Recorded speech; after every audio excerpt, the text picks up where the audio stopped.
E vërteta është që edhe Bashkimi Demokratik për Integrim në një farë forme po i rrotullon njerëzit e njëjtë në pozicione të ndryshme. Tani, normalisht, pas këtij prologu, dua të them që kjo që ka ndodhur me Bashkimin Demokratik për Integrim është për tu vlerësuar qasja jo vetëm e zotit Ahmeti, po e gjithë strukturës që për herë të parë në historinë pluraliste të vendit, një parti politike e merr mesazhin nga qytetarë, mesazhin ndëshkues në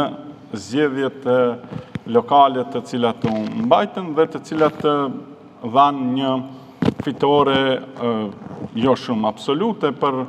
koalicionin Vlen, por sa i përket numrit të kryetarëve të komunave, natyrisht se po karshi apo në raport me Bashkimin Demokratik për Integrim dhe koalicionin Aleanca Kombëtare për Integrim. Kjo që u bë në Kongresin e BDI-s ishte e pritur. Nuk ka ndryshime spektakolare, nuk ka ndryshime radikale, nuk ka reforma të cilat mund të thuhet se janë ndonjë raritet, pra janë ndonjë gjë e rrallë në skenën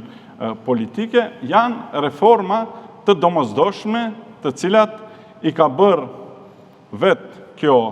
parti. Unë konsideroj që më shumë është insistimi kryetarit të partisë, zotit Ali Ahmeti, edhe për shkak të pozicionit të tij, jo vetëm faktik, por edhe pozicionit statutar që i ofron Bashkimi Demokratik për Integrim, që ai të ketë një pozicion shumë komod në përzgjedhjen e njerëzve dhe strukturave drejtuese të Bashkimit Demokratik për Integrim.